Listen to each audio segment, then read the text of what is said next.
Kaloka itech, Janine at Kylene, pilit pinagsasabong sa sunflower. Say mo, Jericho.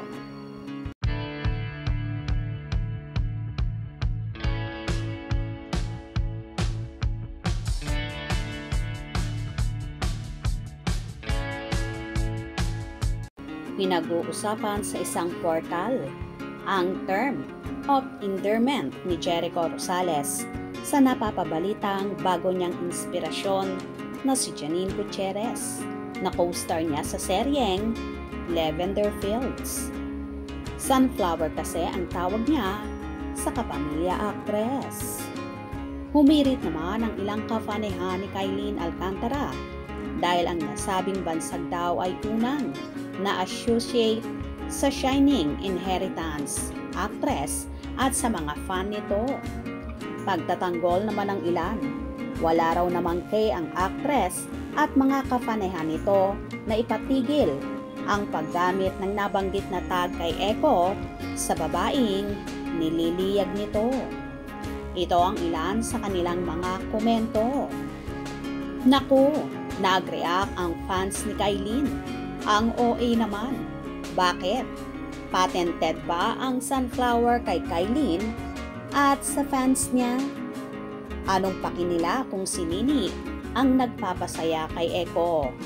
Kaloka, may issue palang ganon si Janine sa fans ni Kylene. Bakit nga ba sunflower ang tawag ni Echo kay Janine? Shining, shimmering, and splendid kasi ang mundo ni Echo kay Janine. Sunflowers bring joy and positivity, symbolizing strength, good fortune, admiration, and loyalty. In other words, Janine is his source of inspiration. Obvious na inspired si Echo kay Janine. I think the feeling is mutual. Actually, di naman kailangang humingi ng permiso si Echo kay Kylene o sa fans nito para gamitin ang nasabing term, yung sunflower. Para lang siyang, you are my sunshine. Buhay pa nga ang sunflowers, parang kokonti na lang sila. Hehehehe.